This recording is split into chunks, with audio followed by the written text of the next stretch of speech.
100% of the morning. I'm gonna chase you on a herb.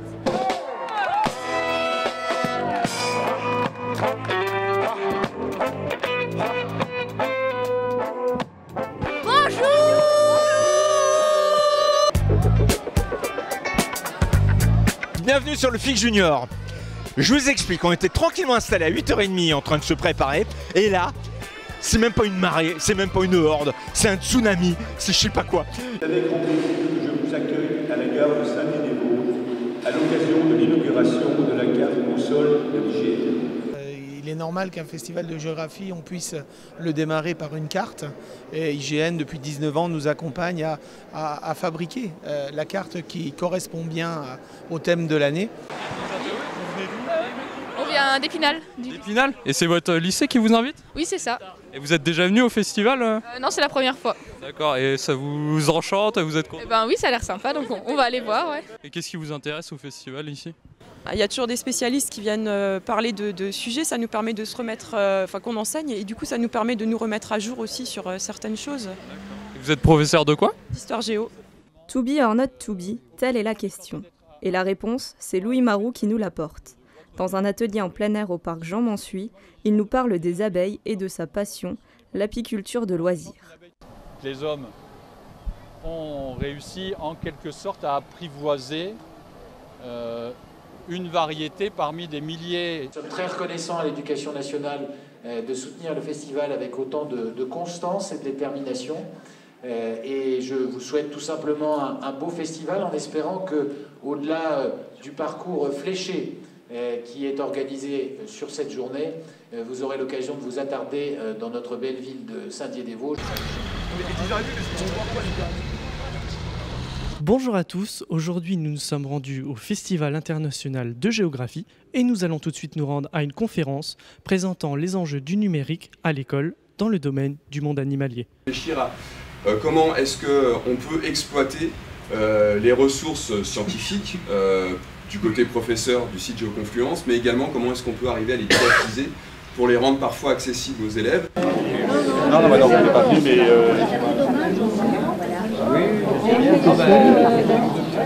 Je suis venu souvent à Saint-Dié en tant que géographe et là pour la première fois je reviens comme écrivain, donc il y a toujours une ambiance très chaleureuse à la fois du grand public comme on dit, mais aussi beaucoup de géographes. Mark Saul, artiste et photographe sud-africain, expose ses travaux au musée Pierre Noël à l'occasion du FIC 2017.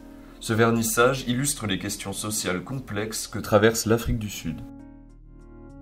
My name is Mark Shaw, I'm from Johannesburg, South Africa. And I have an exhibition here at the Museum Pierre Noël. Faut manger de la viande ou pas? Et bah ça, moi j'aurais envie de dire chacun fait ce qu'il veut. Bonjour, merci d'être venus très nombreux. L'objectif de cette présentation, c'est pas la castagne. C'est justement une prise de recul par rapport à tous les débats. Alors on a dans la société à peu près 2% de personnes qui sont végétariens, véganes ou végétaliens. Bonjour, est-ce que vous connaissez des plats typiquement sud-africains? Non, j'en connais pas. Personnellement, non. Je n'en connais aucun. Non, pas du tout. Je sais qu'ils mangent de l'autruche, je crois. Non, sud-africain, je ne connais pas. Je suis pas assez renseigné là-dessus. Pas encore, mais bientôt.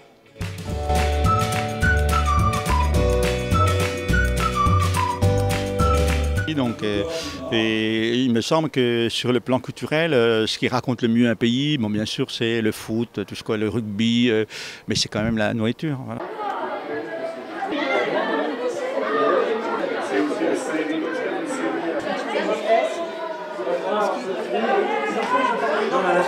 Moi, ça parle de Brigitte Findakli et de son enfance en Irak.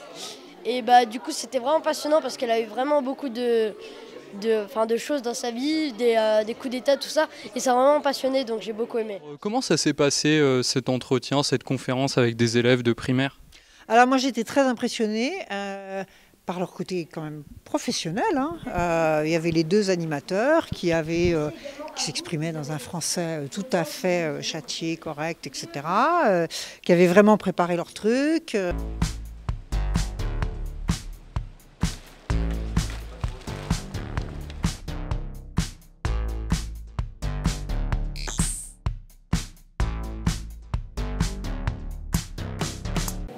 On a pensé pour l'Afrique, l'Europe a pensé pour l'Afrique, on a pensé à la place de l'Afrique.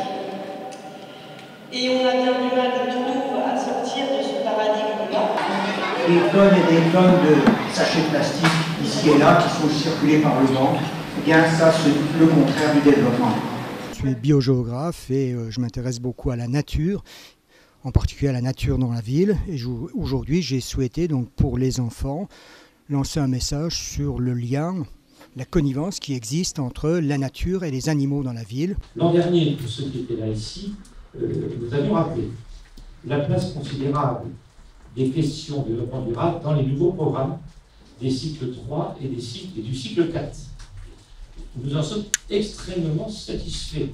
J'ai passé 14 ans en Irak, je suis née en Irak, d'un père irakien et d'une mère française.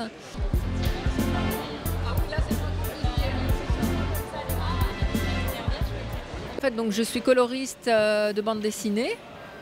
Et coloriste de bande dessinée, ça consiste à colorier donc, les dessins des auteurs, des dessinateurs.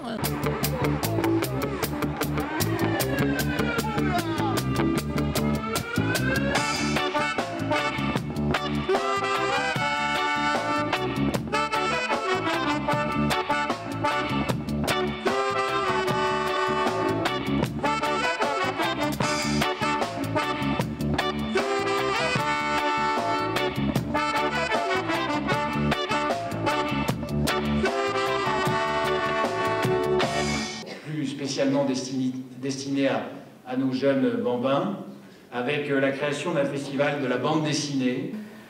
C'est un sujet exigeant, a dit Gilles Fumet, ou a écrit Gilles Fumet, et en effet c'est un sujet difficile. J'habite dans tel quartier, à tel numéro de la rue. Quel est l'espace, le parc et jardin le plus proche de chez moi? Quand on a 85 ans, le 5 minutes à pied, c'est pas la même chose. Toutes ces cartes avaient été réalisées au format statique pour le diagnostic et le but ça a été de les rendre interactives, inviter le lecteur à venir jouer un petit peu avec sa carte parce qu'on a tous déjà cherché sa maison sur Google Maps parce que c'était rigolo. Nous sommes allés au musée Pierre Noël à la rencontre du public assistant à la conférence au sujet du projet de la ferme des 1000 vaches. Conférence animée par Geoffrey Jequière. Donc qu'est-ce que vous pensez apprendre durant cette conférence ? Je voudrais en savoir plus sur la façon dont on fait du lait, dont on fait de la viande, et voir s'il n'y a pas des dérives dans le monde de l'agriculture. J'habite à Saint-Dié, donc je viens chaque année au livre en fait. J'aime beaucoup puis les conférences aussi. Demain on va faire la conférence avec Nelson Mandela pour les jeunes. Puis je trouve que ça met de l'animation. Ouais. Je suis là pour la dernière bande dessinée qui s'appelle Et il foula la terre avec légèreté, scénarisée donc par Mathilde Ramadier, sortie aux éditions Futuropolis, et qui est mon 9e livre en fait. Démontrer qu'en 1 heure de temps, on peut faire quelque chose avec des fruits et des légumes. Bon, j'avais regardé un petit peu pour m'informer sur les fruits et légumes qu'il peut y avoir aussi d'abord en Afrique du Sud. Ils sont très peu différents de ce qu'on peut avoir, de ce que j'ai pu constater, parce que sauf que c'est les saisons qui ne sont peut-être pas les mêmes.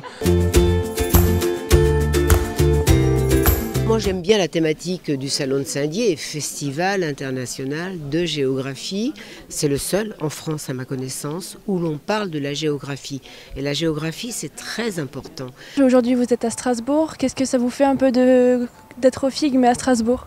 Ah, c'est la première fois. Des fois, on était un peu autour de Saint-Dié, mais d'être délocalisé dans la périphérie de Saint-Dié qu'est Strasbourg, ça fait effectivement, c'est un peu surprenant.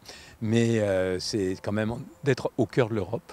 C'est tout à fait émouvant. Et c'est un cœur historique ancien, puisqu'on vient commencer, on va parler de la carte de Val-de-Zimulaire au départ.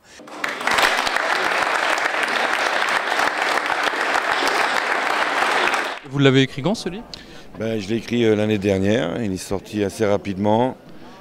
C'est un livre, une fiction, sur l'évacuation imaginée de la ville de Tel Aviv dans un conflit futur indéterminé, car le livre n'est pas sur la guerre, c'est un livre sur l'amour, sur la paix. Licornes, dragons et autres créatures ont envahi la salle de conférence de l'IUT. Vous ne rêvez pas, il s'agit d'une conférence sur les animaux fantastiques donnée par Catherine Lemartinel.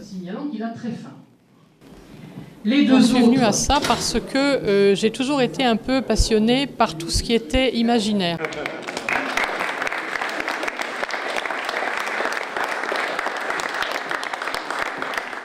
Ce livre il s'intitule Une Italie. Et comme on l'a très bien présenté tout à l'heure, c'est une balade à travers ce pays.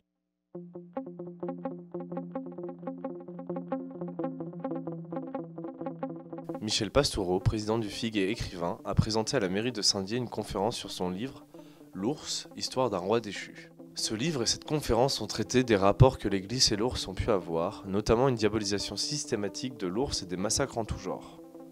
Alors c'est un roman, dit sûrement, dans les textes que vous avez explorés, vous voyez beaucoup, M. Pastoureau, d'exemples d'interfécondité, comme ça, entre la femme et l'ours, d'où naîtraient des enfants ours. Qu'est-ce que vous voulez transmettre à travers la lecture de textes de Nelson Mandela ? La liberté, quoi, voilà.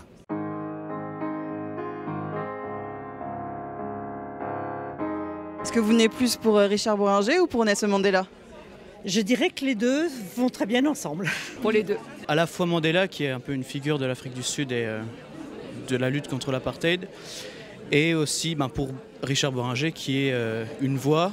Et je pense que ça va être intéressant d'entendre Bohringer lire Mandela. Et puis je suis là effectivement en avant-première pour me présenter aux Vosgiens mon nouveau livre qui sort le 12 octobre et qui est un livre où je reprends le calendrier 2018 et l'idée c'est d'accompagner les gens pour mieux manger toute l'année. Voilà, donc une recette par jour et surtout des conseils pour bien acheter. Voilà, c'est pas qu'un livre de recettes. D'abord chaque jeune se voit remettre un montant de 1 000 €. Il va recevoir un trophée qui a été réalisé par une petite entreprise lorraine de jeunes femmes qui sont verrières. Eh bien, je salue vous toutes et vous tous qui permettez que l'horizon de l'espérance soit celui de la vie des jeunes ici présents. Et je félicite très chaleureusement les jeunes, tous ensemble, vous tous, les primés et les autres, pour ce parcours de vie que vous commencez. N'ayez pas peur des autres, sachez tendre la main, aller vers l'inconnu et vers le risque, c'est ainsi qu'on progresse. Qu'est-ce qui vous a conduit dans la Silicon Valley? Pourquoi la Silicon Valley? Il y a une série d'images comme ça qui m'ont marqué et qui m'ont conduit vers ce livre. Il y avait les deux pôles en fait, géographiques et les deux pôles même physiques, métaphysiques de ce livre qui m'ont, avec deux images, c'est le Mexique d'un côté et la Californie et les États-Unis de l'autre. Heureux d'inaugurer le premier sommet.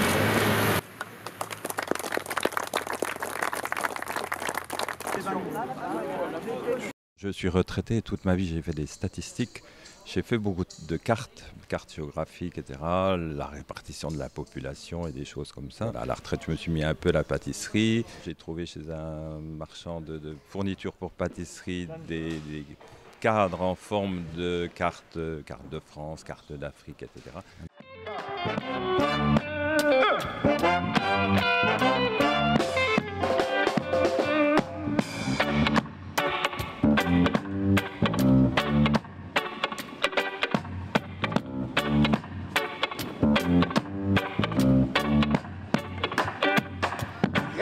C'est un petit coin au fond du salon du livre qu'a choisi Sylvie Vieillard pour raconter ses histoires. Le quotidien, ça se décide avec les enfants, voilà. Et puis ils sont enthousiastes sur ces questions-là aussi. Moi, j'ai des enfants, évidemment, et je les traîne partout, dans les zones humides, un peu partout. Et ils adorent quand on explique simplement avec des histoires, et ben ça passe bien. La géométique, c'est comme la dimension spatiale, c'est partout. On récompense en fait des applications interactives de représentation des phénomènes spatiaux. Vous fait de voir que Brigitte Fossé, une grande actrice, puisse lire votre texte devant un grand public? Mais écoutez, je suis très, très honorée. Je ne sais pas du tout ce qu'elle va en faire, ni comment elle l'a travaillé. C'est une vraie surprise. Très grande joie de primer pour la première fois dans l'histoire du prix Autrui un Africain. C'est M. Hakim Abou-Mingé du Nigeria. Un groupe de pays où peut-être on a trouvé les traces les plus tardives de paganisme jusqu'au début du Moyen-Âge, en tout cas même du bas Moyen-Âge. Un groupe de pays où l'ours, j'imagine, était aussi, comme dans le monde germanique, un animal sacré et le roi de la création pendant si longtemps. Un groupe de pays qui, aujourd'hui, dont les auteurs font vendre des milliers et des milliers d'exemplaires aux amateurs de romans noirs et de romans policiers. Notre invité l'an prochain, ce sera la Scandinavie.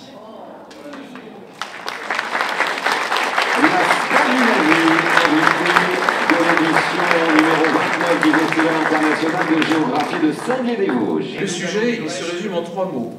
On a encore été plus concis que la dernière fois. C'était 4 cette année, ce sera 3. C'est la France demain. Alors, bon, tout à l'heure il y avait des applaudissements pour la Scandinavie. On va applaudir quand même la France. La France demain, le thème de l'édition 29 du Festival international de géographie. Absolument.